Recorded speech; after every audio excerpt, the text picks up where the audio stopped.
purchase the vending machine. That cost was 6,500 something like that, Yes. right? Okay, thank you very much. You're welcome. Okay, now, next one, report to the superintendent, Dr. Surigo. Thank you, Ms. Min. So I have 3 items to report tonight. Number one, obviously we have a presentation that is required by statute. Our New Jersey Start Strong results are in. We will speak to those results. Additionally, under my report, we are permitted, and I'm going to speak to the equivalency waiver. And number 3, on February 28th, every 3 years, the State Department of Education comes to visit school districts. That is called QSAC. The obviously equivalency waiver is associated with it. It is a quality assurance system where the Department of Education comes in to look at 5 critical areas of the school functions. Those 5 areas are of personnel, governance, fiscal, operations, and curriculum and instruction. That one I should have remembered because that's why we're presenting tonight. Sorry. With that being said, I can go on record and tell you 4 of the 5 areas will be receiving exemplary standing. We definitely have to show a proficiency of 80% or better in each of those areas. The one area I am going to speak to before I turn it over to Mr. Fallon and Mr. Garcia, thank you for being here, is that of the equivalency waiver. But before I do that, I want to have our student rep, who now is identified by nameplate and was just yesterday acknowledged as a unsung hero for the Palisades Park Junior Senior High School and will be honored at Richfield High School on March 30th. Ileana Dela Cruz, congratulations. Guys, so this month we got off to a good start. We had our winter sports dinner, which is like an annual thing that we do, to commemorate the sports.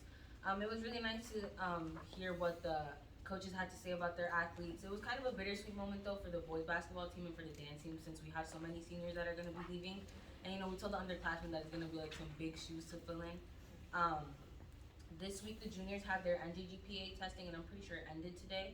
Our junior class is very smart, so I'm pretty sure they did a very good job on that. Next week, some of our students from the National Honor Society will be helping the PTA and volunteering at a book fair at Lindbergh. All the students here are so excited because this year. This year. They will, at the ACC, sorry. And they're really excited because, it reminds them of when they went there and how they got to do that. And yesterday was National Pie Day. Mrs. Yumashakian decided to plan something really fun for us. So we got to, all the students for about a week and a half, we got to donate money into these jars, and some teachers got to volunteer, and whoever had the most money, got pie. Mr. Garcia was one of those people that got pie. And it was just really fun, and we got to, it's National Women's History Month, so all the money that we raised got donated to the Center for the Hope and Safety, which is a nonprofit organization in Rochelle Park here in Jersey. Thank you, Eliana. So if you can just turn your chairs. I know this is convenient for the board members, and I apologize. This info will be on our website. But again, as required by statute, the equivalency waiver looks at our data in summary from year after year. And when you are QSAC'd, curriculum and instruction has a component made up of your assessment results, your test scores specifically. The problem is, for the last 3 years, we had obviously endured COVID, and there were no test scores to compare year after year. So I guess the Department of Education realized that it would be unfair to take data from the spring of 2022 and compare it to the spring of 2019. I don't think that would be fair. With that being said, 80% of schools across the state of New Jersey would not have been successful in passing that one area of curriculum and instruction if they compared 22 data to 19 data. That is not a good reflection. The State Department of Education at the end of January realized this concern, realized that that is a serious impediment to many school districts, and said internally, if you have any assessments that you utilize that show growth, approved by your Board of Education, approved by the Department of Education, we would heavily consider it for approval in QSAC. We partner with a company, a vendor that is approved by the state called Linkit. Linkit data, and we administer benchmark assessments in 2 of our 3 schools. Actually, in 3 of our schools, the kindergarten inventory is not an assessment necessarily, but that's baseline data for us. But we have benchmark assessments, a Form A, a Form B, and a Form C. That shows growth at 3 points during the year, not 22 data and 2019 data. It's hard to compare one year to the next. It's harder to compare a 3-year gap after enduring COVID, where there was learning loss. What I'm going to show you is what has already unofficially been approved by the Department of Ed. I was not coming here tonight to ask for a motion to use this data unless they said it would be sufficient. So the state has already permitted, because the 2 areas specifically were ELA, English Language Arts, and mathematics. And there had to be growth shown. As you can see, our data in 2021 versus our data in 2022. In ELA, at the elementary, middle, and high school shows growth. Don't worry about the number 40, okay? That is not indicative of the population passing or failing. The number 45.27 clearly is showing a 2.14 increase percentage-wise of students showing growth. The State Department of Education has found that to be acceptable for us to use in ELA. For mathematics, we went from a 42.27 in 21 to a 44.53 in 22. Again, we are showing growth in mathematics. Although these are internal measures, these are not teacher-made assessments. These are tests that are derived from Linkit that are very similar to standardized tests that students will take. It's an opportunity for them to get more comfortable when they do have to sit for those exams. What I can tell you, and why this information and data was acceptable to the state, we are capturing a glimpse of the categories on your left: free and reduced lunch, 504 students who may have underlying disabilities, temporary, therefore. ELL, our English language learners, specifically our students with limited English proficiency, our special ed population, and clearly our general ed population. So, when the state looked at our combined, all-inclusive data of all students being represented, we clearly showed growth in both ELA and math. Unofficially, the state gave us the thumbs up. It is required that we present this at each of our schools, which I know we have at faculty meetings, share it with all of our faculty members, share it with the board, the community, and then ask for a motion in new business. Any questions on the equivalency waiver? Yes, Bill? What do the numbers actually represent? What do the numbers actually represent? Great question. So the numbers, obviously, we're looking at our population increase of test scores from year after year. So in grades 3 to 6, we had 51% of students scoring a 3 or better. So on our state test, you could go 1 to 5. Is that correct? A 3 or better, for the most part, is satisfactory. A 1 or 2, there are needs for improvement. So the 3 or better is what we try to capture to be consistent with our state test. So 40, what's that percentage? 44.53 in mathematics Is 3 or better, is 3 or better, overall in all schools? the whole district. But as much as the 44.53, we can argue that 55.47 to capture 100% is a 1 or a 2 potentially. There's room for improvement. The state wasn't necessarily worried about that. The state wanted to see that we are showing growth. When they look at our data, we have to obviously show growth year after year. Otherwise, we are moving in the wrong direction. Any idea how that number would look versus 2019? Did we use Linkit for the full year in 2019? No, we started in 2020. So unfortunately, in many school districts, unfortunately, unless you could not use your internal test scores, you had to use a third-party provider, so there was no bias in those results. So many districts that did not have contracted 2-year comparative, they would not be able to even seek a waiver. What we could do, though, at the end of this year, I could do 22-23 data. Are we done with Form 2? Yeah, Form we're B? done. So we're done with 2 of the 3 required tests on this system. So I could definitely run that, we can run that report again in April, May? April and Yeah, probably in a April, couple May. of months. Right. Yes, Mr. Lim? So what is growing there, what is the statewide average numbers you have? The statewide average, well, not all schools in the state would use Lincoln, so we wouldn't be able to compare us statewide here. Statewide, I can tell you, factual record that there would be no waiver if people were passing QSAC in curriculum and instruction. Or any school participating REAP that have some kind of total population and what is average countries? Any school participating in what? REAP, right? In Lincoln? Yeah, REAP. I'm not sure if they would share that with us, but you guys know. They do, they compare us to districts that are similar to us. And we don't have that data, no one has, we have not, Mr. Lim, it's hard for us to compare to neighboring towns. I think usually Lincoln compares us most often as to Elmwood Park, because they're a junior, senior high school, they're similar in size, although they're a little bit bigger. What other schools are we compared to? Pagoda sometimes, and they're a little smaller than us. But again, we can seek that information from Lincoln. I don't know that they're gonna share their percentages, because you're talking about different, groups of population, subgroups, thank you. I think they would tell us what the percentage of growth is. And I can get that info. I was just curious. Yeah, because, sure.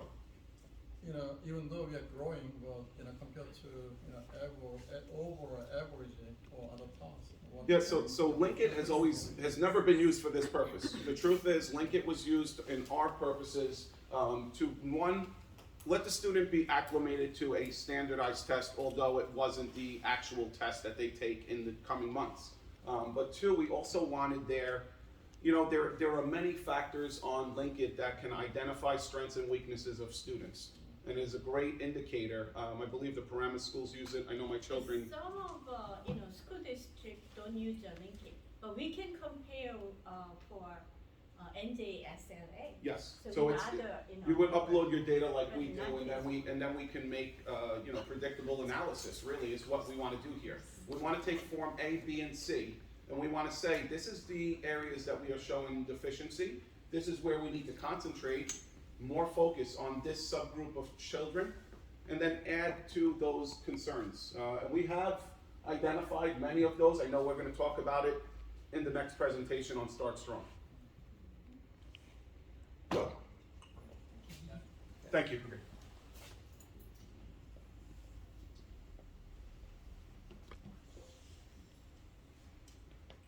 Okay, good evening, everybody.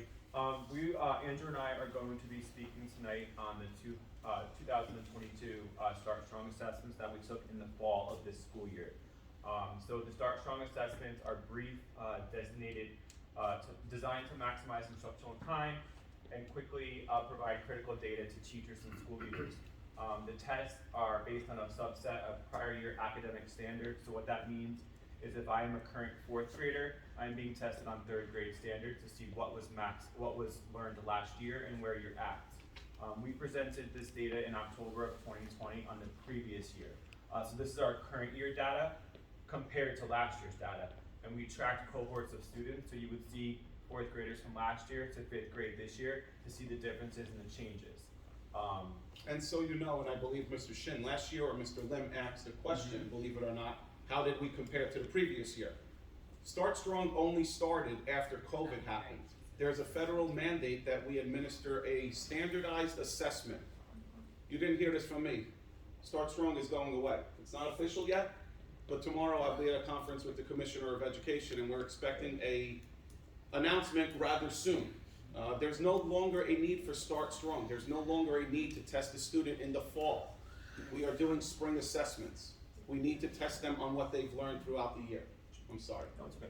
It's a 45-minute quick assessment. The difference between the Start Strong and the NJSLA is there is no right. So it is just a multiple choice assessment, similar to our Lincoln assessment that gauges where the students are at. It scores them in 3 levels, level 1, 2, and 3, which we will go into. And it provides immediate results to the teachers and school leaders so that they know how to differentiate instruction and plan their lessons for the fall. It's tested in ELA and mathematics in grades 4 through 10 in ELA. So as you can see here, I'll go over elementary and then Andrew can speak to the middle and high school. Grades 4, 60% of our students fell into the level 1, which is that they need strong support.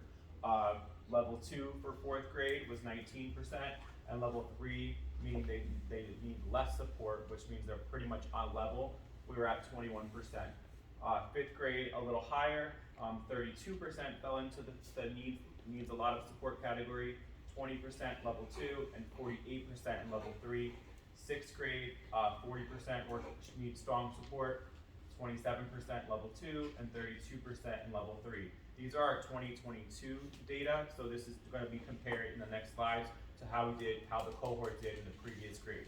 We won't have data for grade 4 because they were in grade 3 last year and they did not take the assessment. So as you can see up there for grades 7, 8 through 10, I mean, we're hovering around the 50%. But again, I always like to say, like, these are just the numbers, but the more important slides, at least to me, are coming and what we're doing about it in our own individual buildings. And then in the district level on the bottom, you see in the highlighted yellow, where we fell as a district, 48%, 1, 20%, level 2, and then 32% level 3 in ELA. Same thing, just in a chart form. When we post this, you guys can look at that as well. That's the one I like, with the bars. Mathematics is a little bit of a different story. We know that mathematics has been our struggle, and we are putting strategies in place to mitigate this for the future. Grades 4 through 6, similar numbers, 55% for level 1, 28% level 2, 17%. So the numbers are higher in ELA and lower in math.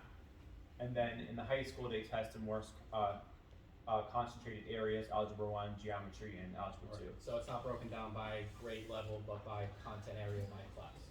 And then overall, 60% of our students fell into level 1, 22% level 2, and 17% level 3. Same numbers in a graph. Science, grades 6, 9, and 12 are assessed in science. For the NJSLA in the spring, grade 5 and grade 11, Andrew, are tested in science. So this assessment is to gauge where they are in the next generation science standards from the previous year. For grade 6, which is at the elementary school, 46% fell into the category 1. Level 2 was 29%, and level 3 was 25%. You can see for the high school, you know, we would like to see these numbers reverse, right? These 50s being on the other side of needs less support. But again, we'll get into specifically what we're doing to see that trend the other way. This is the same information graph. This is some subgroup data, so we broke it down by how different subgroups did. I know it's a little hard to see. When we post this to our website, we can dive into it more. But as you can see, these are the categories broken down by race, and then in ELA and mathematics. Some interventions and strategies that we put in place before we talk about the growth that we saw was that we organized and put together our PLCs for teachers to work together to have common planning sessions and talk about similar trends that they saw in their classrooms. We spoke about this in the fall, but we hired full-time BSI teachers at the elementary level to push into classrooms and work with students who were categorized on the bubble to push them to reach into the passing range. We subscribe to different supplemental programs such as IXL and News ELA to ensure that our students were getting the supplemental support. Also to assist with differentiation when the teachers were in their classrooms for students who were at a higher level and a lower level. We reformed our INRS protocols.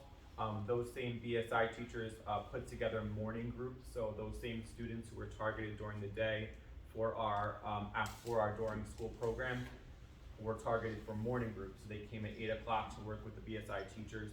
Our teachers also do extra help 3 days a week for students who need help in the classrooms. We have regular after-school programs. The elementary school and the high school both have academic and ESL programs that occur 4 days a week for 1 hour that focus on intense remediation sessions to mitigate this data. Peer tutoring from the honor societies was being implemented. Increasing school, our positive school culture initiatives, items like the book vending machine, different items were put into place to kind of assist with our climate and culture. And continued support from our school-based mental health, our child study teams, and our school social workers to assist with students and to ensure that we're addressing the needs of the entire child. And I know there's a lot of acronyms, BSI, Basic Skills Instruction, PLC, Professional Learning Communities, just so we sort of have a grasp on what that is. I know it's not in your everyday lingo, but If I it is in could ours. expand on something too, a lot of times we look at the test scores and we just focus on academics, but we're dealing with human beings, right? So there's a lot of other things that go into educating a child. So at the high school, we have mentorship programs where aside from identifying an area of need, right, academically, there's something underlying there too. So we'll pair them up with a mentor, or we'll look at chronic absenteeism data and see, the whole child, not just the academic and percentages there. Okay, so this is the data drilled down a little further. For the elementary level, these are my 4th and 5th graders. So 4th grade students last year taking the Start Strong assessment for the first time versus current 5th grade students right now in the 5th grade. So you can see here in ELA, which is on the top bracket, the 4th graders scored 60% level 1 in 4th grade, but in 5th grade, they scored 32% in level 1. So that's a growth mechanism of 28%.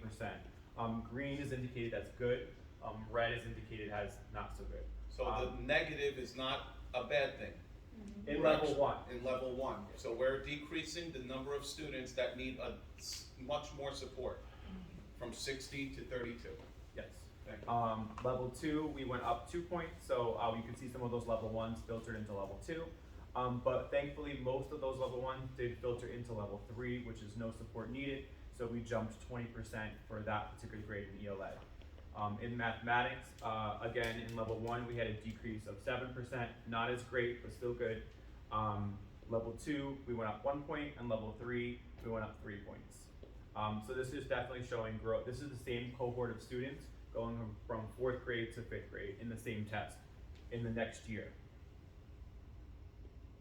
For 5th grade and 6th grade, ELA, so you can see here the red in level 1, so we went up 6 points in level 1 for ELA in 5th grade to 6th grade, but we went up in 2 and 3. So there are ebbs and flows in all of the data, so we would have to drill down and see explicitly what students those were. In mathematics, we had a larger growth in in math going from 73% to 50%, so that was a 23% decrease from level 1, filtering into level 2 and 3.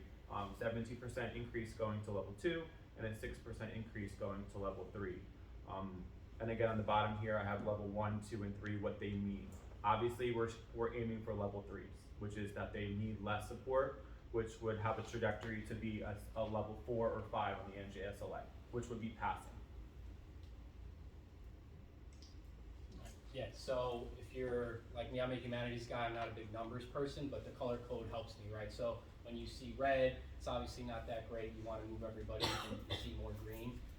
But that math for grade 7 is definitely the highlight. We have some work to do in ELA as we do in all areas, but again, that's where our interventions come into play, both during the day and after school programs. Grade 8, again, some red, try to move over to the green, but without getting into too many details with the numbers, want to see more green, and that's what we're hoping to do with the interventions. High school ELA, again, like Mr. Fallon said, some ebbs and flows, some positives, some negatives, but overall, like Dr. Strillo presented earlier, we are seeing overall growth, but this is digging down a little bit deeper, hoping to change this over to more green. Our elementary after-school program, so based on our internal benchmarking, which would be Form A to B in both ELA and math using the Linked assessment, we wanted to see how many students in our after-school program grew from Form A to B, which would be from the fall to the winter. This is just the academic program, this is not the ESL program. So 64 students are registered in our after-school academic program, and 74% in ELA and 75% increase on their Form A to Form B in some respects showing growth. So we did want to highlight that because that does go along with our Start Strong data that we are moving in the right direction. So this is the 7th and 8th grade program over at the junior senior high school. 16 participants in our ELA after school program and 17. Good news, both programs are showing growth. We hope to get those those numbers up a little bit more too in terms of participation. This is our Start Strong science data by demographic. For some science interventions, because science obviously is a mandated subject, we put some similar scaffolds in place that we put in for math and ELA. So just not to be redundant, similar interventions are in place, and these are very similar to the ELA and math. And that's it. So as mentioned earlier, before I allow for any questions on the presentation, and thank you, Mr. Fallon is the principal at Lindbergh. For any of you that have not met him, Mr. Garcia is the principal at the junior senior high school. Again, this assessment was pretty much thrown at us a year and a half ago, 2 years ago, upon our students returning to what we were trying to call the new normal. The new normal was mask wearing, and here's a test, you have to take it now. So the students did it. They showed their resiliency always. Clearly, we have to, by code, by statute, present. These are not necessarily indicative of the work we do every single day, but it's also something that we clearly know next year, there's probably no comparison if the rumors, which are very, very true, are going to be official any day now. There won't be Start Strong data anymore. There will be NJSLA, and that's what we are obviously working towards. That's what, Bill, your question about the data, 1 to 5 is the Linked data. This was a 1, 2, 3 system in place. So Linked, Form A, Form B, as you can see, the after-school programs, although we're identifying students that need most attention and or remediation, we can't mandate after-school programs. Clearly you saw a dip. I think there was 74 or 75 kids at Lindbergh, 16 or 17 at the junior senior high school. Unfortunately, although they're only in 7th and 8th grade, we wish more kids would take advantage of these programs. They're free. We offer them, we identify the children. We can't force them to stay. But clearly what we're doing intervention-wise is working, so I applaud them. I applaud the team, the staff that's working and staying after hours. Thank you for being here. Any questions?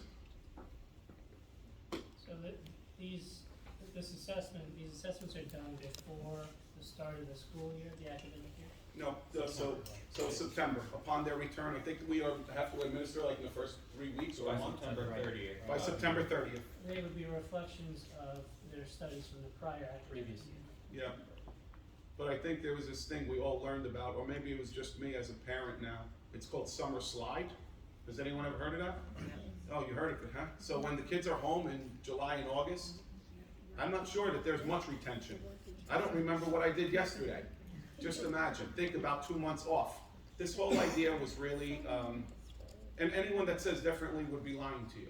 We had to administer our students before the end of the calendar year, not we, the whole state of New Jersey, to receive federal money from the U.S. Department of Education. Hence, Start Strong was thrown at us when we returned 2 years ago. It was still here for us this year. Even though we did SLA last spring, we still had to administer this year. I'm pretty confident it's going away. Could you go back to the ELA slide for grades 4 and 5? Sure. You would- ELA 4 or 5. The comparison slide, this, Yes. that one? So clearly, the 5th grade students, meaning their 4th grade year, their retention's pretty good. What would you attribute to this progress there, and how do we replicate that? Sometimes it's that it's the second time they're taking it, because fourth grade would be the first time. It was a new test. It also could be dependent on the teaching staff in that particular grade level. So there's a couple different things that we look at when we have trends like this. I can tell you that my fourth and fifth grade tend to trend this way because of the staff and the things that we have put in place. So you're saying your teaching staff in the fourth grade is showing. And Bill, I can also go on record and tell you, fortunately, we had summer programs this year. We had summer programs this past summer that if there was a slide, again, I have two children. I have a 14 and a 12-year-old. No one's picking up a book in the summer. I'm an educator. Shame on me. The reality is they're kids. Kids don't want to study, right? And read a book, they need a break. But the reality is we offered summer enrichment programs this summer. I'd like to your point, let's look at it. 2 years ago, we didn't do it. Yeah. So there's clearly things that are working that are in place. At least whatever's happening in that year, I think we need to look at how to replicate that for the other years to Yep. ensure continued progress. Because there's definitely a fall off if you look at past the fifth grade. Yeah. It's a good It's point. also the age, right? Like, Yeah. as parents, we have a little more control when they're a little younger, and as they get older, there is that streak of independence, and, you know, you can suggest strongly that they pick up a book, but it's discretionary, so. It works. Not for me, maybe for someone else, it does not work for me. Can I see the next page? The next page, please. So this is grades 5 and 6, Mr. Shin? Yes. Well, what I've noticed is that, like, during the COVID, since it was online, a lot of children, a lot of students, they couldn't, how do you say it? They couldn't follow through with all the studies, and yeah, the teacher was on the other end, but they couldn't understand 100%. So it wasn't like really in person kind of a thing. So these kids, a lot of them, they lose 2 years. Now being back for almost 2 years, it's helped great deal in a huge way to regain all the things that they lost and plus. So that's where I think, you know, the numbers are going up. Yeah. Those fourth graders, real last year was first or second grade. The last time they had a full year of school. Yeah. And Not Rebecca, gonna to your change, point, nothing will ever replace in-person instruction. What we've learned, yes, at a college or university, hybrid learning, even we are offering the American Sign Language virtually. These programs tend to work, but nothing will ever replace a teacher in a classroom with a group of children. We know that. Statistics don't need to prove it to us. We know it. There's enough data in this world. Common sense will tell you that. But I think ultimately, what we're looking at too is, you know, you're back in school. It's September. The last thing you want to do is, here's a test, sit down, quiet down, let's go, get it done. You know, kids want to be kids. They want to have fun. They want to meet other friends. It's We close with the test and then we open. yeah, we close in May and here, start it all over again. But I think again, and in all fairness, so many of our, for whatever it's worth, although it's not what would be indicative of Bergen academies, and it wouldn't be fair to compare us to any of those. We need to compare ourselves to ourselves. And go back to CUSAC for a minute. We cannot compare 2022 to 2019. Right. So again, I thank you. This information will all be on our website. It was all presented during CUSAC. So clearly, if there were concerns, they would continue to help us, but they are pleased and satisfied with our results. One more thing, you know how the high school has the academy separately? Yes. Do you have the statistics for just those kids, or? No, but we could get it. I would venture to say, Rebecca, again, many of them would be showing need for less support. Yes, I understand, but like I wanna see where the, academy kids and the regular, you know, students fall as, in terms of like the ELA and math, like which are lacking in, When you even say in the academy, academy. just So our math and Yeah. science academy or our Oh, different at the high academies school. at the high Yeah, school. yeah, there's an academy. Okay. Yeah, we have program internal- at the high Academy, school. okay. Yeah, we Thank you. have. What, I'm sorry, what is the academy? At the high school, there is a academy for selected kids that they go through interviews. You could decide on which major that you wanna There's choose, different like? tracks. like Mr. Garcia can speak to it. engineering, Naris, humanities. Mr. Garcia will speak to you about it.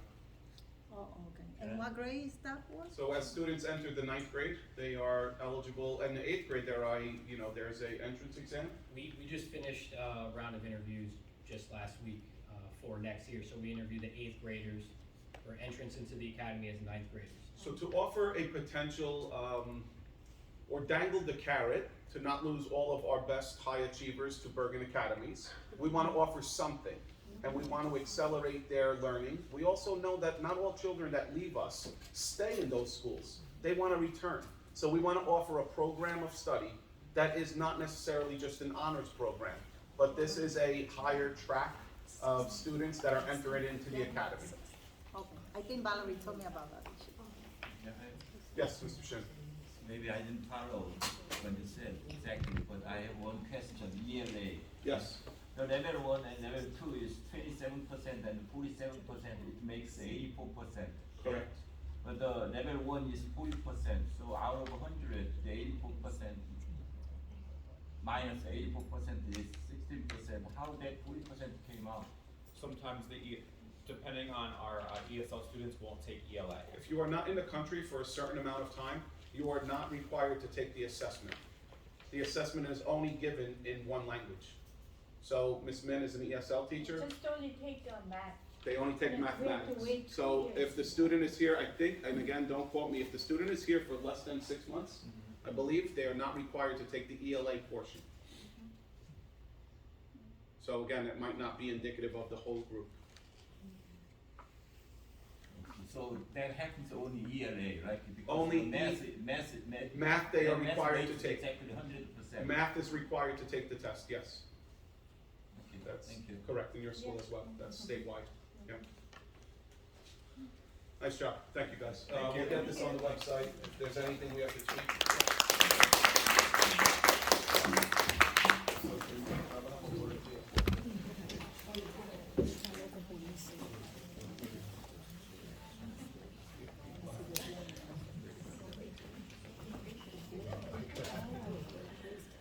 Thank you, Ms. Min.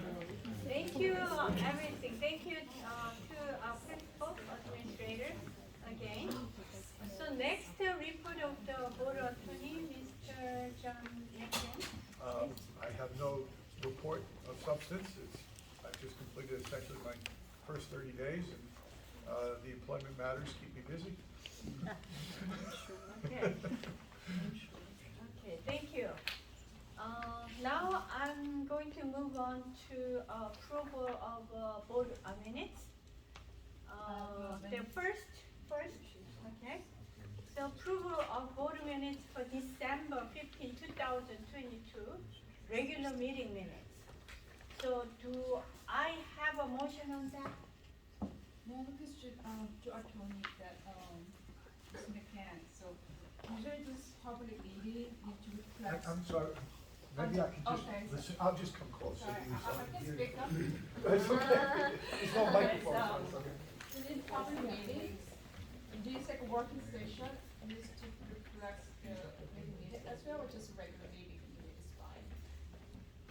I'm But not we sure. have a working session and the regular session. Right, So today is very more combined, but before till next, last February, then we have separated. you already separated Yeah. the minutes from work session to. Some months are not, so I Right. just want to clarify what the things for the public meeting. For municipality, they will separate the meeting for working session and the regular sessions. Right.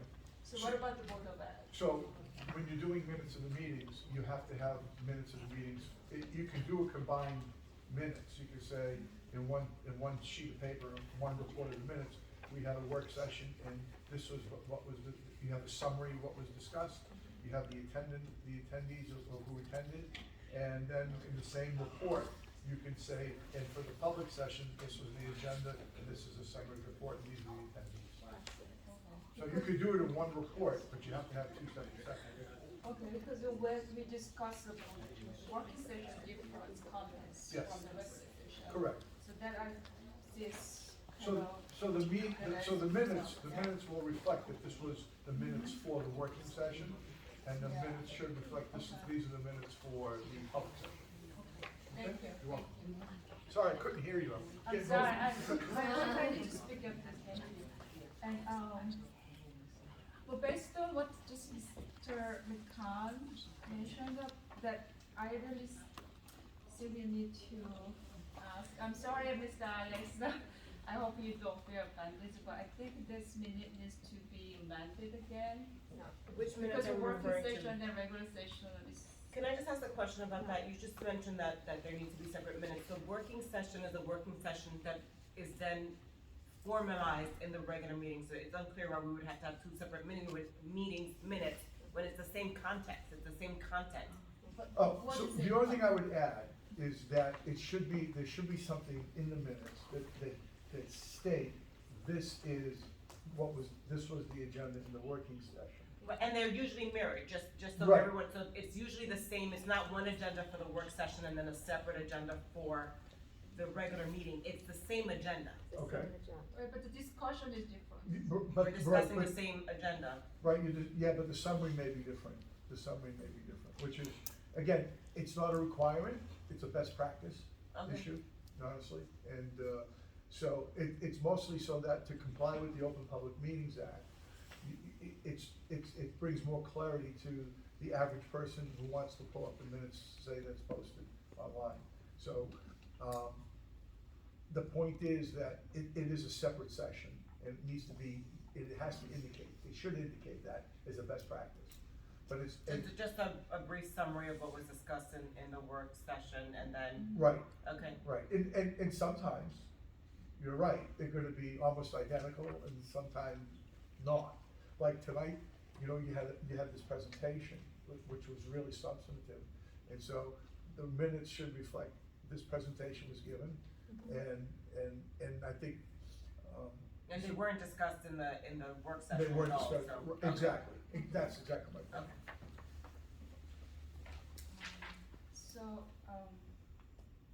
And also about the official recruiting, because it's December, it's like 3 months before, like ago from today, and so I never really see the official recording by the secretary that it was damaged, so I couldn't get any official recording. So how did the meeting could come up if there's no recording? So there was a recording. There's no official recording. The only thing official is the minutes that I signed.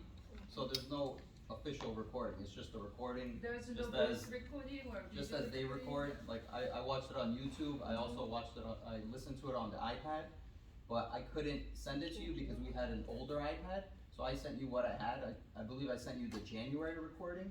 Right, but did you find? If you want, you can listen to it in the old The iPad. January, I listened to it, but the December, I couldn't find any regular meeting session on YouTube or in PPEA on channel, so I just wondering how could the regular meeting could come out? I listened to it on the old iPad. Oh, So if you want, you can come to the office and listen to it. okay, then You would like- can you, okay, so then I'm asking you again, I'm sorry to stop to approve the December meeting What is minutes, the but- concern, is there a discrepancy, cause this is we're at March, we've been trying to I approve know, these but minutes. it's, the meeting minute just reflects the working session contents in my memory, if that's correct. But that's not the regular one, and then Did we my have a work content. session in December? I don't know. We didn't have, I'm sorry, I don't know. I could check I don't my think we had a work notes. session in December. I could tell you, I could go back. We did, because the video tape is also separated between the work session and the regular session. And I remember what I mentioned, I asked, you guys to just December- include December the board meeting I portion have as was in regular session for what's. December board meeting I have is the 15th of December. It does say 6:30 start, so there could have been a work session that night, because I know we started all our other meetings at 7. I In the can't- minutes, we write that, Oh, the work session, there's no, action taken during the work session, and immediately followed, the regular session continues. So, Yes, but I will be requesting to include some statements that I made, that actually one of that was related to the policy change amendment today. I listened So- to the recording and I tried to put what you wrote, what you said, Good. and I sent it to you in an email, so But not the December one, like, I'm talking about December meeting. it was for December, yeah. So I just, it was just pulled up the existing minutes, from December 15th. Mhm. So you did it exactly as I stated. It says regular meeting, there's a title. Right.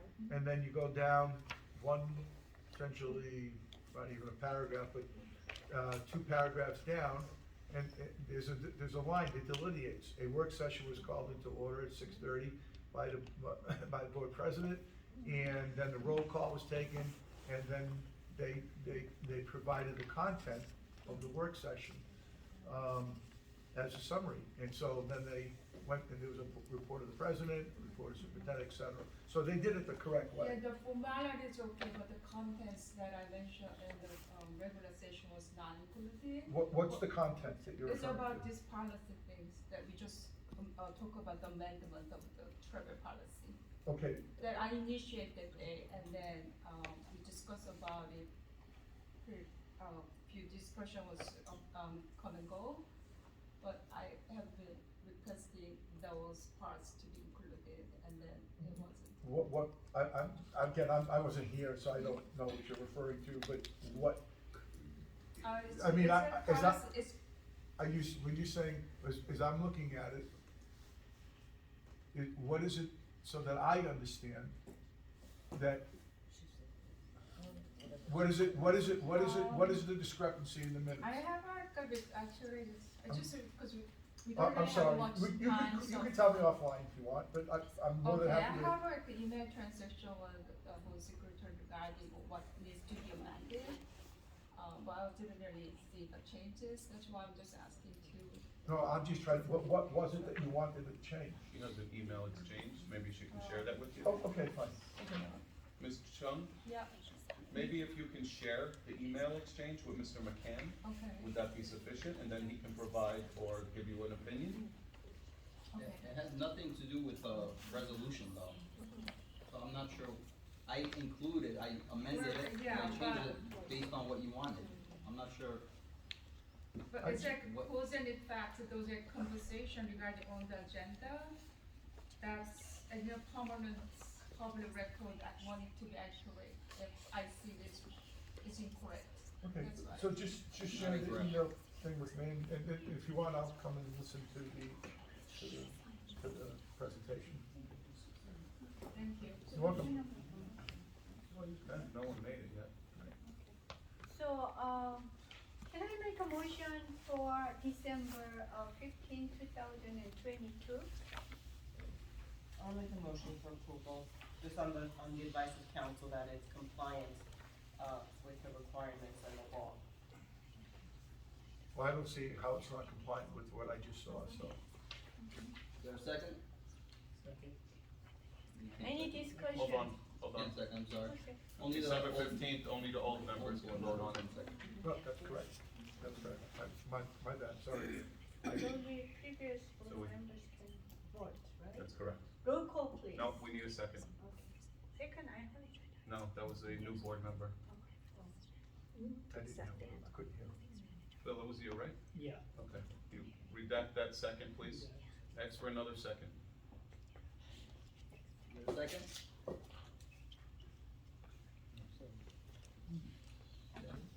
I can second it. Okay. Amen. Any discussion? If not, roll call, please. Alex, Amen. only the old members. Yep. Moonman, Yes? Iniesta Garcia, Yes. Evan Lim, No.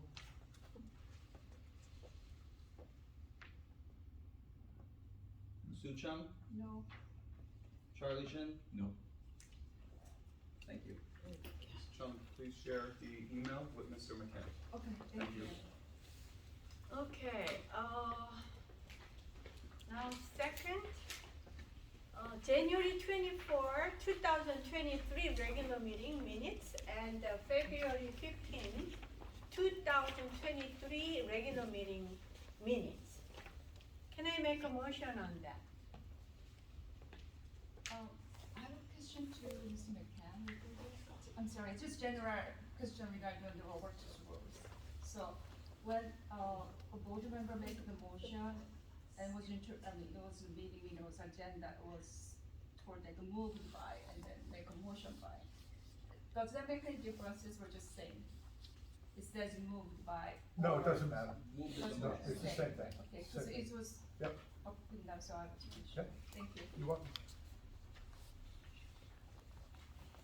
So again, can I make a motion on that? 2 minutes? Are we doing them separately? I think we should do them separately. Okay, again, January 24, 2023 regular meeting minutes. Do I make a motion? I make a on motion that? for approval. Any second? Second? Okay, any discussions? I like approval, but with just one condition, that can we put the portion, parts about the discussion about the audit business parts, about the audit company awarding, discussion about the audit company. We actually have made quite a few questions and then debate about just having one company being awarded and being on the list. But those parts are, whole parts are out of the minutes. I think that was very important discussion. Would you consider that to be included in the minutes? I remember, you're talking about, no, I don't think I was there at that one. You're talking, no. You weren't. I wasn't. Yeah, it was Uh, a January I- 24th. I would have to, again, I would have to listen to that Because- myself Right.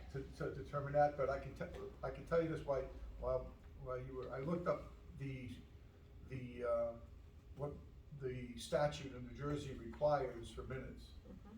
Minutes shall be in writing and shall include A, the date, time, and location of the meeting, the members of the, B, the members of the public body recorded as present and absent, C, this is key, a summary of the discussion on matters proposed, deliberated or decided, and a record of any votes taken. That's the Open Public Meetings Act's requirements. So the ambiguity I think you're referring to is a summary of the discussion.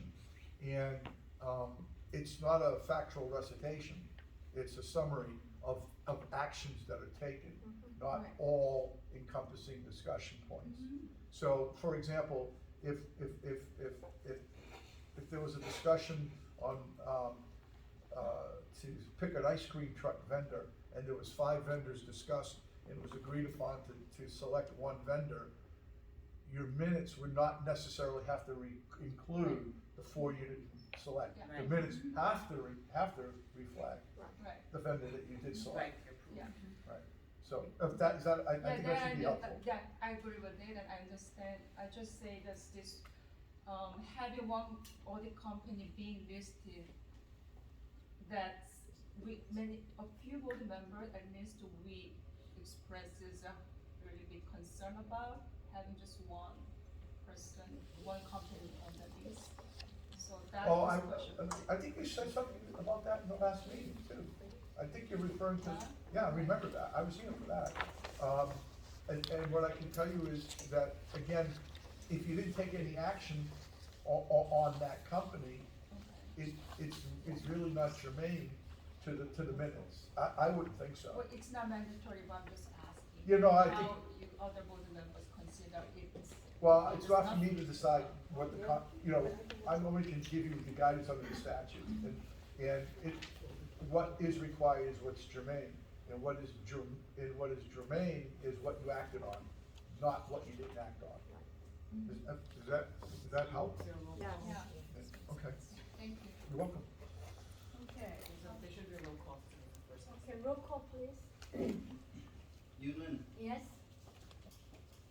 Iniesta Garcia, Yes. Sue Chung, Yeah. Helen John, Yes. Evan Lim, Yes?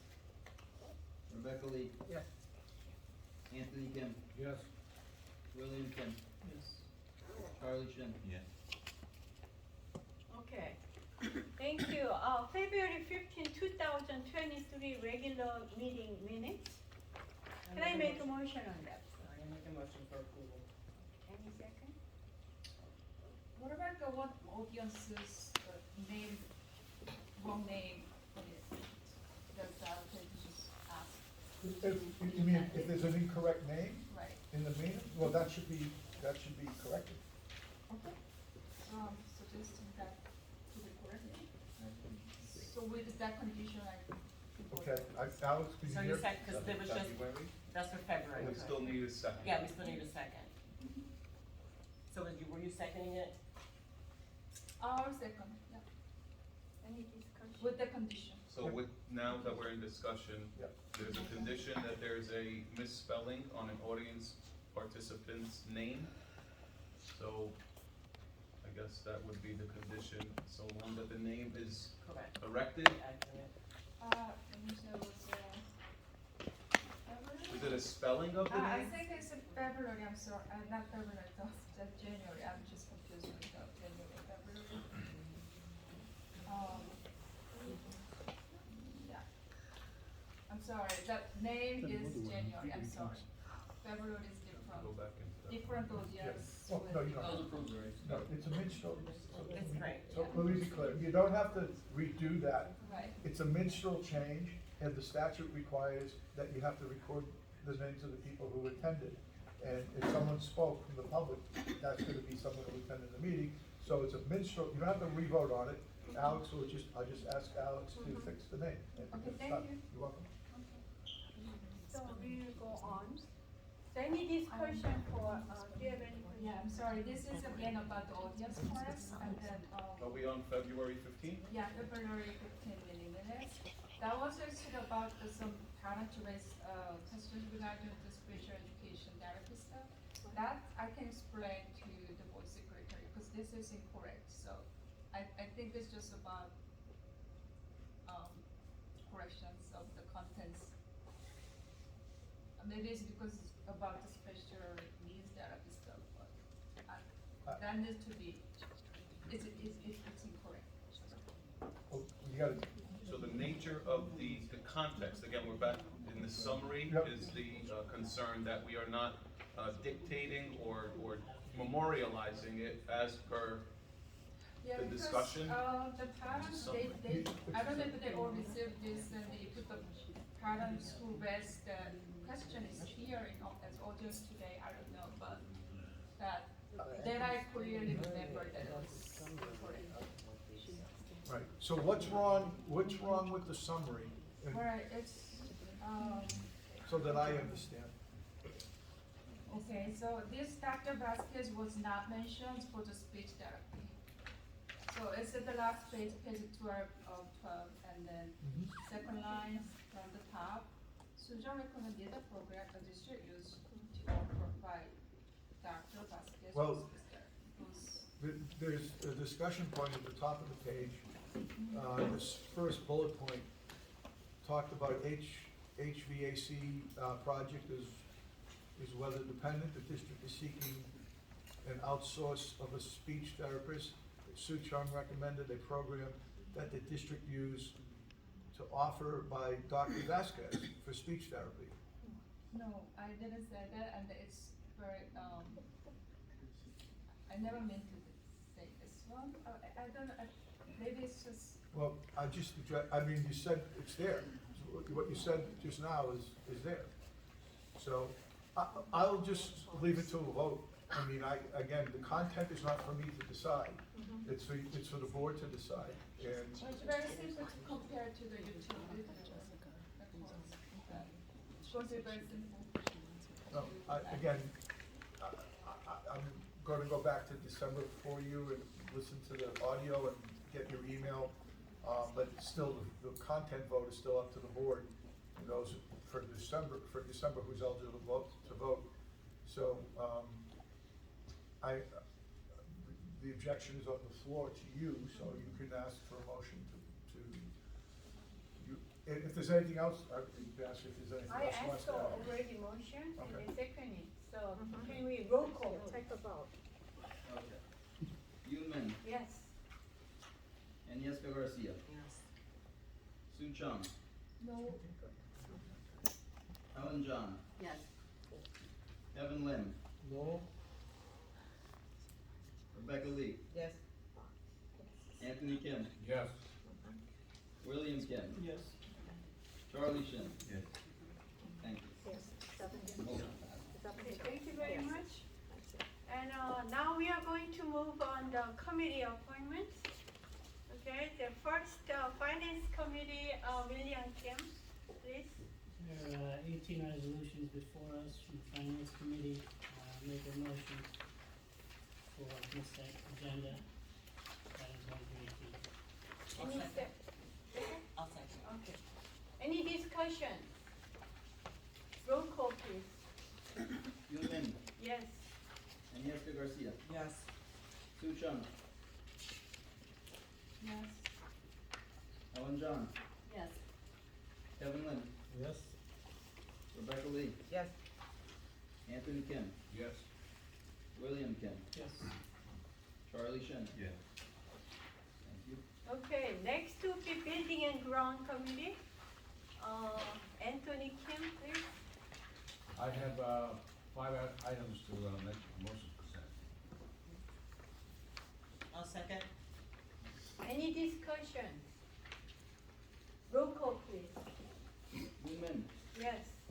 Agnieszka Garcia, Yes. Sue Chung, Yes. Helen John, Yes. Kevin Lim, Yes. Rebecca Lee, Yes. Anthony Kim, Yes. William Kim, Yes. Charlie Shin. Yes. Okay, thank you. Next one, will be personnel, Agnieszka Garcia. I have 10 items for personnel. I make a motion on consent agenda for approval of all 10 items. I would like to second. Any discussion? Is that Rebecca the second? Yes. Thank you. Roll call, please. Yunmin, Yes. Agnieszka Garcia, Yes. Sue Chung, Yes. Helen John, Yes. Kevin Lim, Yes. Rebecca Lee, Yes. Anthony Kim, Yes. William Kim, Yes. Charlie Shin. Yes. Thank you. Okay, next one, curriculum committee, Rebecca Lee. Before you, there's 7 items I would like to move to consent agenda. Rebecca, just before we move on that, Oh. just let the record reflect that number 6. Will be, instead of 12th grade, it'll be Korean 3 and 4. Thank you. Thank you, I'll Ms. second. Any Jean, second. discussion? Roll call. Alex, roll call, please. Yunmin, Yes. Agnieszka Garcia, Yes. Sue Chung, Yes. Helen John, Yes. Kevin Lim, Yes. Rebecca Lee, Yes. Anthony Kim, Yes. William Kim, Yes. Charlie Shin. Yes. Thank you. Next one will be our negotiation, Kevin Lim. Yeah, Please. there's no consenting agenda today. Okay, thank you, Mr. Lim. Next one, policy committee, There's- Agnieszka Garcia. There's one item under policy update to bylaw 9250, so there's one item for approval. Any second? I second. Any discussions? So those updates are just reflecting the ones from the state, New Jersey state. Correct. Right? Roll call, please. Yunmin, Yes.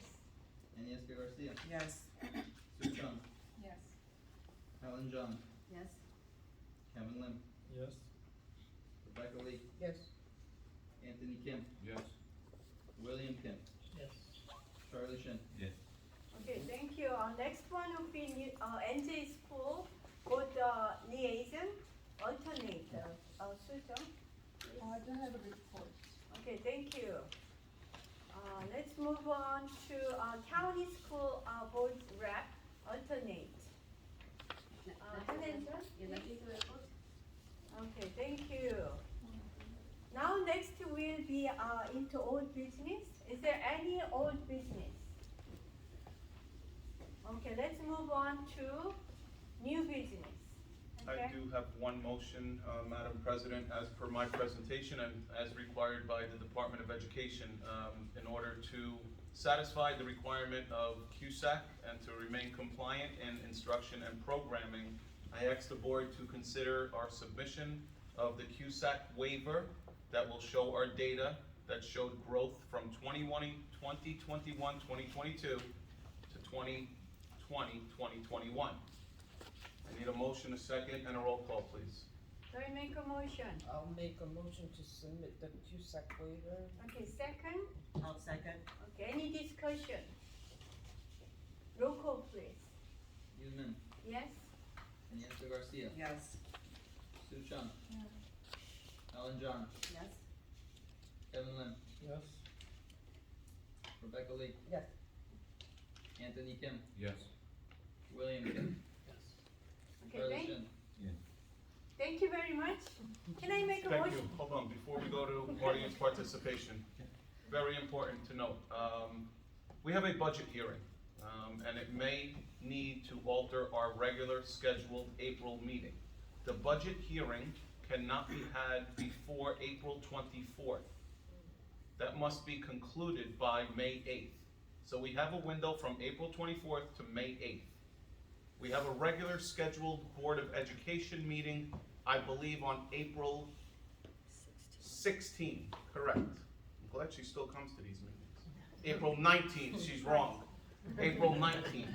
So if the board would like, we can keep the April 19th, but we would be required to come back for another meeting for the budget hearing.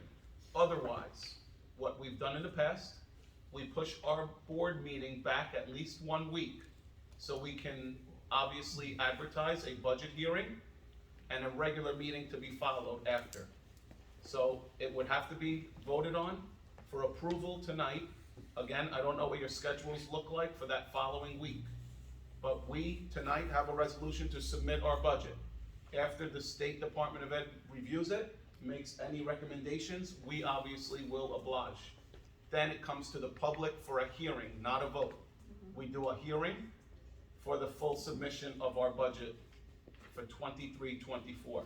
So again, I know we don't have much time here, but if we are to change our calendar, we would need to memorialize that tonight. So just to be clear, we would keep our regular meeting for the 19th and have the budget hearing the 26th? If you like me that much, we can do that. Or we can push the regular meeting off a week and do both in one night. Okay. And then we don't have to do special meeting. Okay. That's why. Well, we would still have to advertise as a new meeting night. For the 26th? Correct. How many minutes are you anticipating the budget hearing might take? 20 minutes, Then so maybe we can start at 6? if it works for everyone. The budget hearing is very similar to what I've done in the past with the business administrator. We have about 10 slides. We talk about where the budget, the majority of our funds go. As we all know, 75% salary and benefits. We talk about the increases, as I mentioned earlier, 2% and how that impacts the taxpayers. There's not, much to it when you have a November election, when the voters do not vote on our budget. It's 2% more on the local tax levy than it was last year. But again, if 6 o'clock is preferable, if anyone has an objection, we could start the budget hearing at 6, immediately followed by the work session and into the regular meeting. Could we just skip a work session for that day? Since We can do committee meetings with everyone. It's up to you. Can we do it that way and Yeah. start at 6:30 instead? Yeah, start at That would be 6:30 and good. just not have a work session given. Just for the record, does Wednesday, April 26th work for the board members? To me, it's okay. Can I ask one thing? That should be fine. As we might remember, okay, usually we agreed to give the agenda about like a week ago before the meeting. Yes. But it's getting delayed, and even this week, this month, we got agenda on Monday, okay? this meeting was not important that much, so it's okay. But like that, the budget is very important, so I would like ask you to give the agenda and the details, like at least week ago. So as long as the Department of Education turns it over to me, and really Alec, we can share it with you Please. at least 1 week prior. Keep in mind, Okay. there are districts that vote in April. They have elections. Those districts will get back their information from the department before us, because that impacts them locally. As soon as we have it, the smoother, okay. as soon as we have it, we will share it. But we do have to pick an evening for the meeting. Does the 26th of April work for everyone? Yes. 6:30 p.m.? No work session. No work session, budget hearing to be followed immediately by our regular meeting. We need a motion and a roll call. Okay. Do I have, make a motion for, April 26th at 6:30 I make a meeting? motion for 26th at 6:30, no work session, going into budget hearing and a regular session. I'll Any second. Any discussion? Roll call, please. Goodman, Yes? Iniesta Garcia, Yes. Sue Chung, Yeah. Helen John, Yes. Kevin Lin, Yes. Rebecca Lee, Yes. Anthony Kim, Yes. William Kim, Yes. Charlie Shin. Yes. Thank you. Alex, you would have to advertise them separately, okay? Yep. Thank you. Yes, Mr. Sir, Shin. before we move to the audience participation, I have one question, okay? Sure. Since I started come to this place, okay, it's school, the toiletry was out of order from January of last year. Why couldn't we fix it? Because, and not only this one, when I worked as a poll worker in high school, the building toilet kept out of order for 3 years. Okay, so I think that's the minor things, fixing like toilets, but still it could cause a lot of complaints. So is there any way we can check all the toilets in the school and fix it? Mr. Shin, I can tell you publicly, if it was minor, it would have been fixed. What has been brought to my attention regarding this toilet, and we have Mr. Spalazzo that will tell me when I'm wrong. We would have to break the concrete. No, we have to rip out the entire floor, repipe the. Oh, I think that would include I'm breaking saying, up we the concrete. have. I don't know how you rip We're out the gonna, floor without breaking. we're gonna rip out the whole bathroom Mr. Shin, to get at it, so. The issue with the drain, the urinal, is that underground piping is a major construction renovation, and I am not ready to shut down this building. It was easier to shut down the one stall. But to your point, aging facilities, this part of the building, although the building is new, this part of the building is not new. These are not excuses, these are facts. And it was not well built. But again, this part of the building was not the new construction on the classrooms. No. Gotta leave it. So should we keep that forever? or- No, I would like to break the concrete. I would also like for some money from the municipality to help me. I can't afford it and sustain our budget. I don't wanna bankrupt us. Maybe we have to invite the government to be a toilet. Well, the toilets are working, it's the two urinals that are the problem in there. You know, my problem is the urinal. Like I And said- Joe, just for the record, if we were to do a project of that magnitude, I know we're not in audience participation, I apologize for putting you on the spot. This building is in full use through the month of August. So our only entrance is here, and it'll, Is there an It does- alternative to fixing that toilet without going underground? no. What if we The just- floor has to come out, there is no basement under this part of this is just, we have to break the concrete, we have to run a new line. And the concrete, what you're referring to, is coming probably through this hallway. More than likely, we're gonna have to close this hallway and rip up this floor to get our connection. That's why I say, it's something that, as I told you, is going to be expensive, it's going to be a long time, and it's gonna be a pain in the butt. So being that it was brought to our attention tonight publicly, and we are well aware of it, why don't we get an estimate from our plumber and then let's get a timeline of what it would cost, and I would We be had, more than happy to I share believe it. we had an estimate on that, when we first discovered the problem, but, with COVID, Maybe next year when we do Pi Day, we can take some of those funds. I'm saying, it's going to be, So that's matter of money, right? pardon? Money and, Matter money, or matter of- Mr. Shin, it's money and it's also. The money is not as big as Time. getting a chance when this building's not used to do this. You're talking, it's not gonna be done in a half hour, it's not gonna be done in 24 hours. It's going to be, This you will know, a take couple months. of days of disruption, of not being able to use the hall. We have to look at maybe the month of August. The only time, because this building is in full use for the whole month of That's July what for I'm saying. special education. You've you have not been very responsive to me for closing down buildings. We have other buildings. I think our kids come I first. know, I understand, like I said, it's just that we do not have. We will, I will follow up with you. The work that we have to do is going to take longer than we have the time for right now on our, we don't have, the time is not budgeted for us. Thank you, Joe. Thank you so much. So I have just one question, person have whenever you have time, you have to listen to this.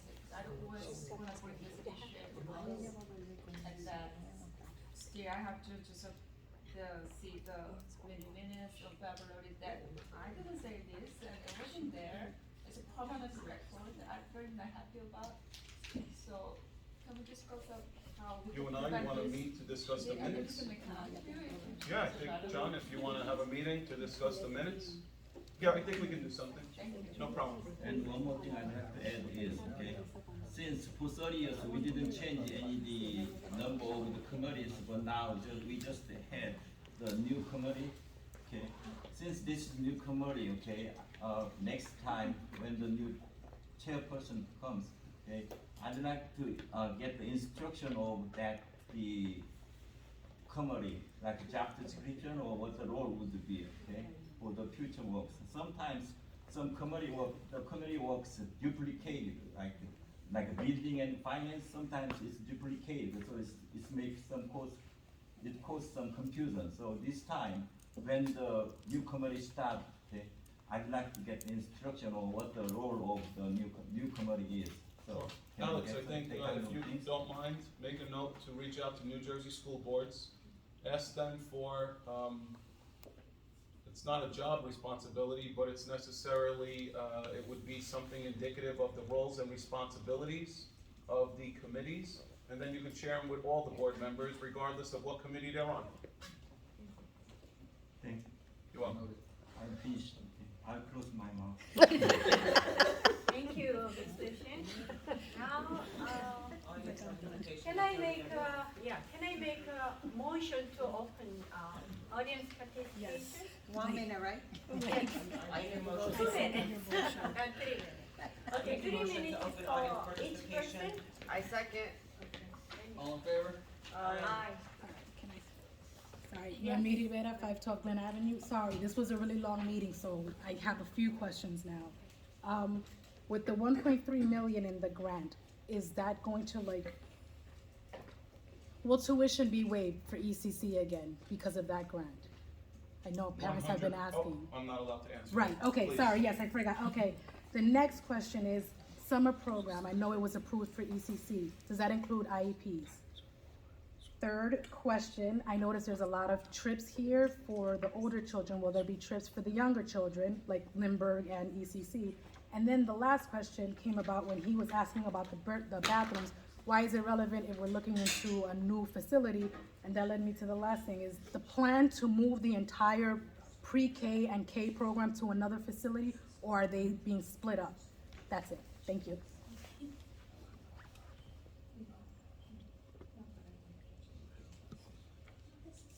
Yes. Mary Papoter for 4 Glen Avenue. I have a few questions, so I'm sorry, I know it's late. I would like to know if any follow-up or any outcome of the incident that happened in the high school. Regardless of phone call and that, I would like to know if there's any update in that. Another question, or not a question, I bring this before, and many times, what are we gonna do with the fan in the Lindbergh? I know, everybody know that I live in front there, and it seemed like they closed it too early. The one in the side of Glen Avenue. We need to have this open, because today, it happened that my daughter just jumped in that to go and practice, because she's gonna start softball with some other girl. When I see that, I almost get a heart attack, because I see other children jumping into that, but it's closed. I believe, like we all know, that we don't have a complex for the kid to go and practice or just play basketball. We don't have a facility here. This is the only place that they have. And it seems that the fan is closed. So what they do, they go in through under, that is very dangerous because metal, or they jump into and just roll down. I think we need to leave that open. I understand when it gets dark that we close it because we don't want anybody to just go there and do whatever. But it's been seen like it's closed and they don't have no alternative, they have to jump. So we need that open. I don't wanna see it again. I see it closed, I'm gonna call the cop and I'm gonna say, can you open this? Because the kid is getting danger, very dangerous. They have to jump over. Another thing that I wanna say is, so if we get that grant, that we're gonna use this facility to bring kids from Lindbergh here and make it like more space for the kid in Lindbergh, how we doing it? Like, if we get that grant, we're moving the little kid that is in ECC to that facility, for that way we could have more space for the kid in Lindbergh. And other thing is, why we don't have a class tree for the kids that are like an 8th grader, 9th grader. I seen like it's in a little cup, like for the senior, I understand they live and they wanna have a tree, that's fine, I don't have no problem with that.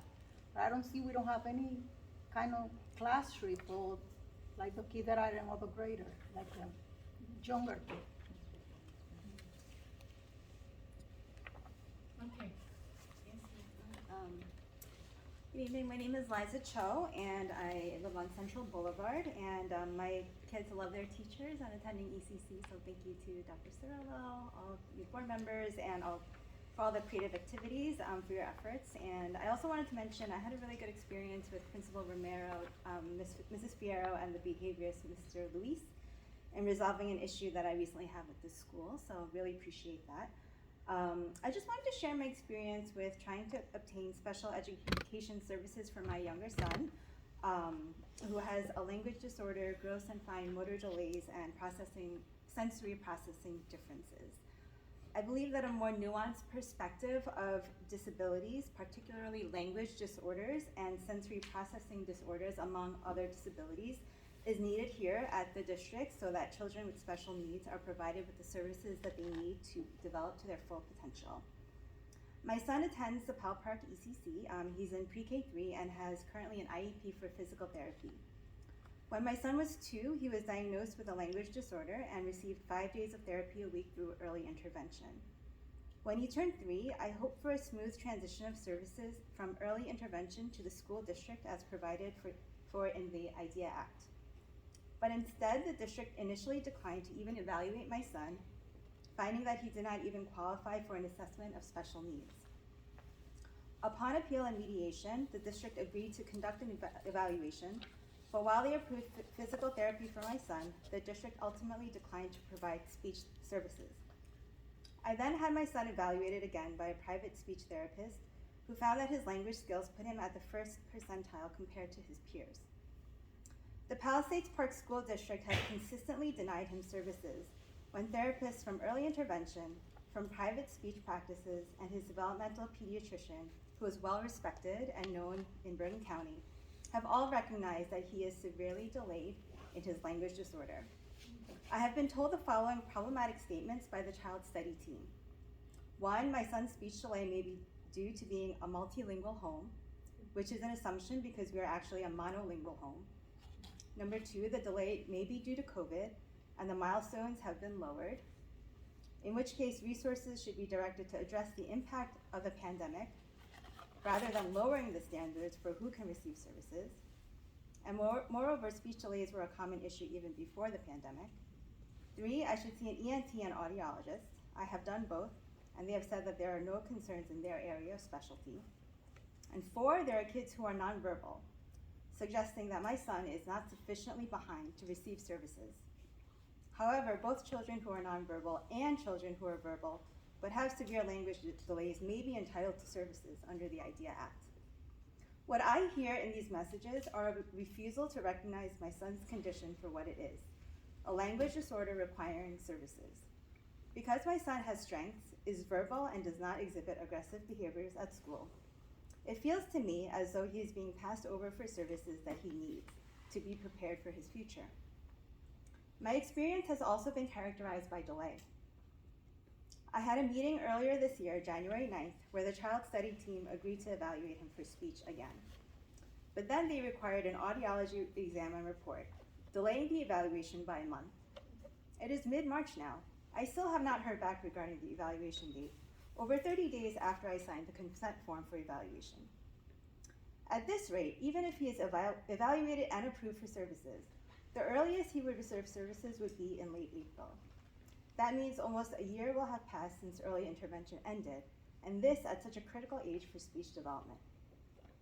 I assume and know that everyone has the best intentions.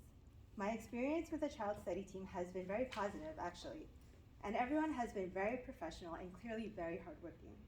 I also appreciate the enormous challenge of serving so many children with special needs. I believe more resources are needed to help students with language disorders to access speech services, and in addition, a more nuanced perspective of how a developmental condition can present in a child is needed. I come before the board today to ask you to please carefully consider the current resources available for the child study team. I understand that the addition of speech therapists has been under consideration and maybe has already been hired, and I also think more administrative support is needed for better communication with parents. I also know that sensory processing differences were briefly addressed at the last meeting, and I am learning about it myself. An occupational therapist can help a child like my son improve their ability to participate in the classroom. And I'll give you an example that just happened this week. At my son's first occupational therapy session, I saw my son color an entire page completely, much more than I have ever seen him color. The therapist told me that she had observed that he needed to be more aware of his hands, so she had him find objects in a sensory bin full of beans. She then gave him the coloring page again, and he was able to color the entire page. It was like magic. I would never have known.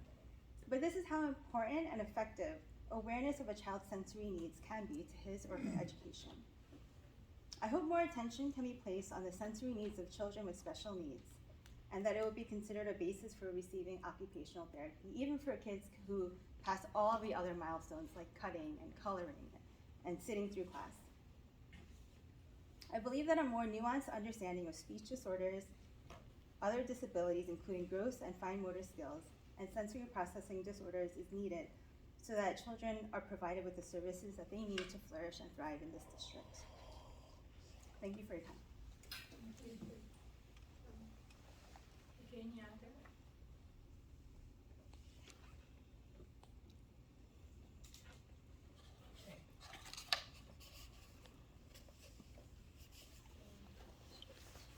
So I like to make a motion to close this, audience participation. I make a motion.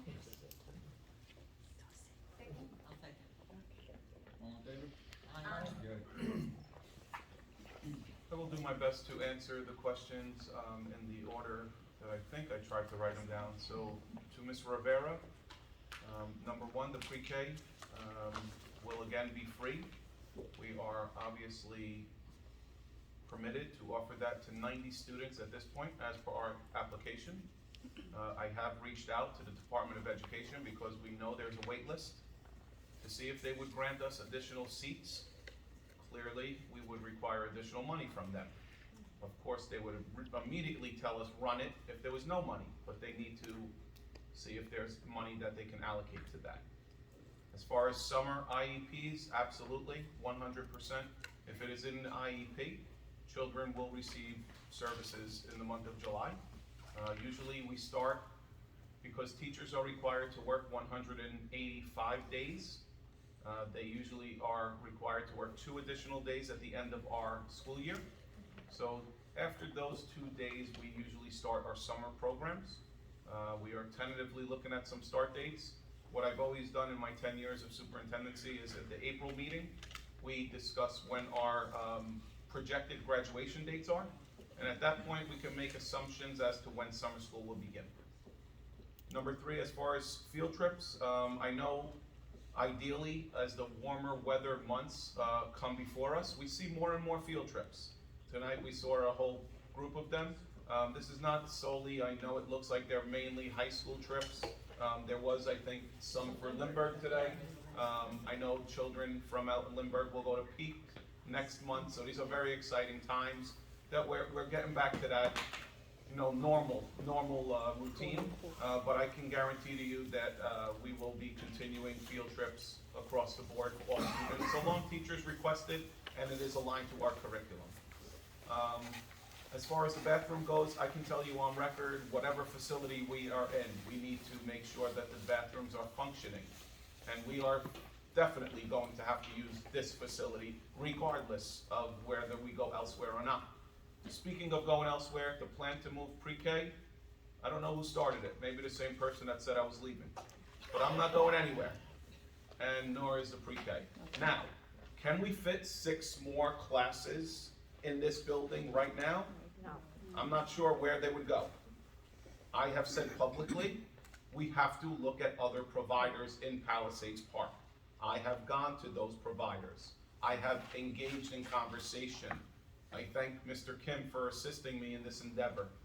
Regardless, I can't go and sign any agreement before the board agrees, the attorneys involved in negotiations, but before the state says you have additional space and students, it's all a moot point. There is no plan to move all of pre-K out of here. To Ms. Neris. Regarding the incident at the high school, I can't go into the confidential nature of the incident, but I can tell you that the administration at the high school, and this board acted immediately. We obviously worked very closely with the police department. This was a very concerning period in our schools. I can go on record and tell you that without going into too many details, That's good. that's good. I was advised to say that's good. Thank you. You're welcome. Regarding the fence at Lindbergh, I was told that Mr. Spalazzo speaks about the fence at other meetings as well. I don't speak, I yell. What I can tell you is that I am not in a place to spend our money because we don't have much to spend on a new fence.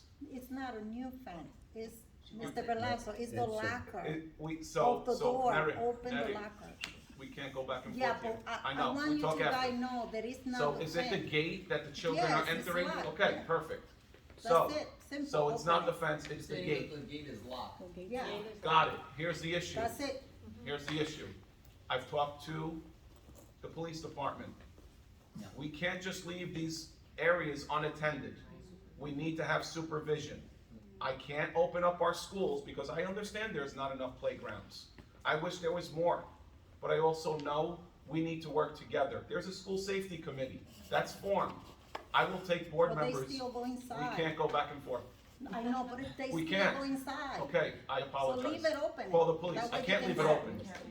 I can't leave it open. It's a threat, and it's a liability to the Board of Education. Dr. Cirillo, if I may interject, I You agree can't with have Eris. audience participation. I also live This on, is- I somebody's also gonna live on break the Glen leg Avenue, of and net there's or a borough something. ordinance on the No. fence that says it's open every night till 8 o'clock, and it's never Guys, closed. So now it's not, I'm They have a sign there, open Okay, it. so it's, can you just wait? as far as space goes, with regard to the pre-K program, again, there is no plan to move Lindbergh kids back to the ECC. There is no discussion of that. I've never even entertained that thought right now. I need to think about where I'm putting an additional 90 children by September of 2024. Field trips, similar to the answer I just provided, if any teacher goes to their school supervisor and or administrator with a rationale, we always have approved field trips. We know that a textbook, a laptop, a Chromebook is not the sole method of instruction. There are many ways to teach children, and by way of, again, attending a facility that could be very instructional for any grade is beneficial. Ms. Cho, thank you for sharing your story. Thank you for the kind words. I knew there was another piece coming. Regardless, not in a joking manner, I can tell you wholeheartedly that you and I will speak again tomorrow. Okay, great. Not only will you and I speak, I already sent the message to our director.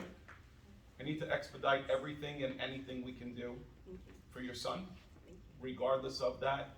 I think that the point that really resonates with me is the language disorder piece that may or may not be identified by way of services.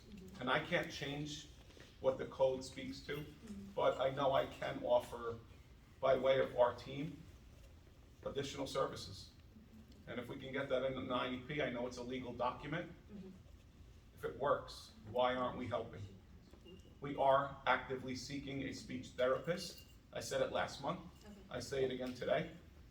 Next year's budget, we'll talk about it during our budget hearing, is inclusive of another speech therapist in our district. There's a +1. So is there one already now and you're seeking another? There's 3 right now, Okay. full-time. We are now servicing, and the answer I just received was, our new speech therapist, who is part-time from an agency, started last week. We've already started to make up some sessions and are accounting for each missed session as a one-to-one. So there's speech therapists, they travel to schools or just So there's some that are designated to a school and some are shared. But there is a +1, so we will be at 4 in September. And as far as the administrative support, again, I think communication is critical. I think clearly there's been maybe a disconnect here. Yeah. And I mean this sincerely, I know we've talked in the past, we've met in the past. If this ever happens again, you please don't hesitate to call me. Thank you. Okay? Appreciate it. We do have closed session, and we do have formal action after. Okay. I'd like to make a motion to close audience participation. That was closed. Yeah, to close the audience. Motion to go into closed session. Can I make a motion to close, audience participation? No. Make a motion to go into closed session. I make a motion to go into closed session. I'll second. All in favor? Aye.